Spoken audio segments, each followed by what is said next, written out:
Elie Jiménez-Leparc explore plusieurs courants religieux et spirituels. Le mandala, véritable leitmotiv dans son travail, est un terme sanskrit signifiant cercle, sphère, communauté, et tire son origine des traditions hindouistes et bouddhistes. L'atrape-rêve, instrument de pouvoir chamanique dans les rituels amérindiens, agit comme un filtre, éloignant les mauvais songes. Puisant son inspiration dans l'art talismanique et l'abstraction géométrique, l'artiste reprend la symbolique des chakras, qui déterminent plusieurs états de conscience. Ainsi, l'exposition est construite comme un chemin conduisant à l'élévation spirituelle, à une reconnexion avec un tout dont l'artiste est le guide.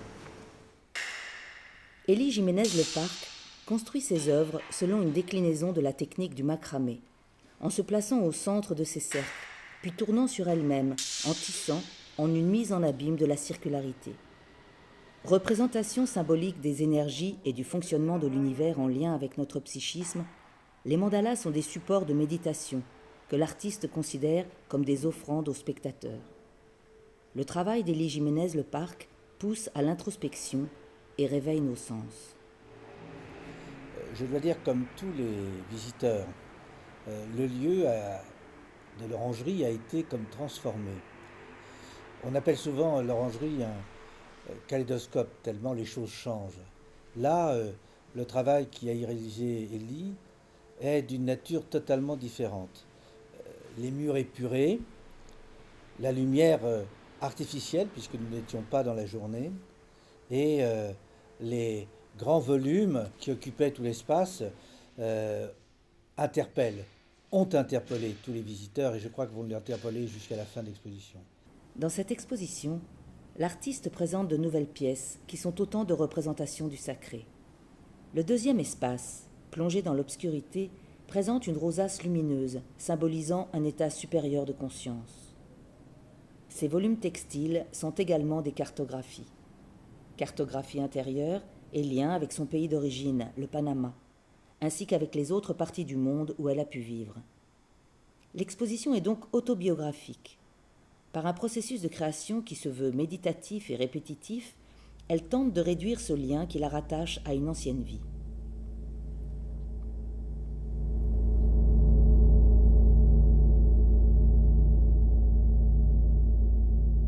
Trois lignes musicales, c'est comme ça que je les perçois, avec des objets qui sont eux-mêmes en résonance.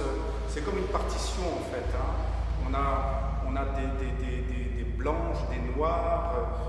On a un mélange de noir et blanche dans l'espace, de croche, double croche. Et on a une musicalité dans cette exposition. L'accrochage est parfaitement musical et sonore. Je m'occupe donc de faire les visites avec les scolaires, de la maternelle jusqu'à la primaire, pour les expositions, et donc notamment pour l'exposition d'Elie Leparc, qui est une très très belle exposition qui fonctionne très très bien avec les enfants.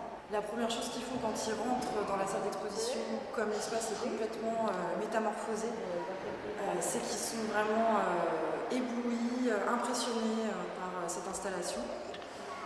Ce qui est fantastique, c'est qu'il y a une prise de possession de l'œuvre dans le lieu et aussi une empreinte de l'œuvre dans le lieu. Et ça, c'est quelque chose d'assez extraordinaire. Entre ces monuments centraux et puis le cheminement des talismans, il y a comme une véritable appropriation du lieu, comme si le lieu avait retrouvé un nouveau sens par ces formes magnifiques qu'il occupe. Je sais, Adam.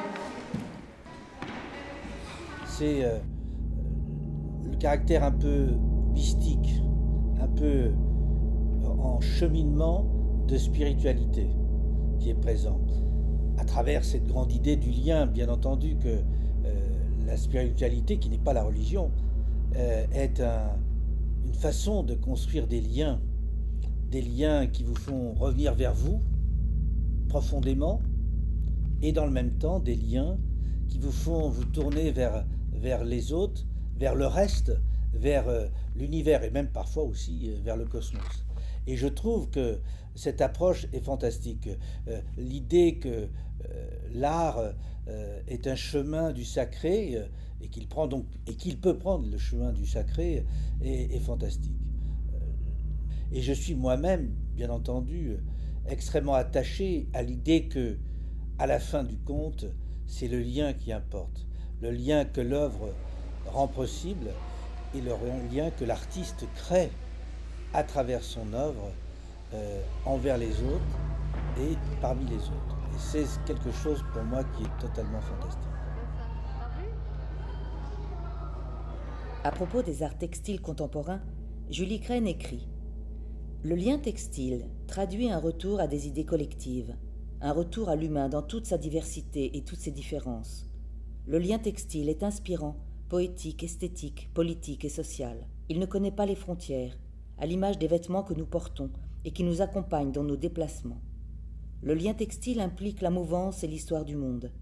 Lorsqu'un artiste crée une œuvre à partir du matériau textile, il a conscience de la portée des tissus qu'il choisit ou qu'il fabrique en respectant les codes d'une technique spécifique. » Cette affirmation est d'autant plus valable aujourd'hui.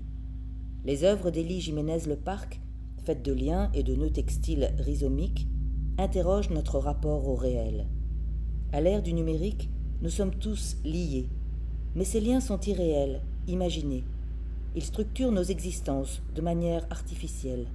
Écriture sociale et politique, le tissu dresse un constat à propos de notre manière d'être au monde.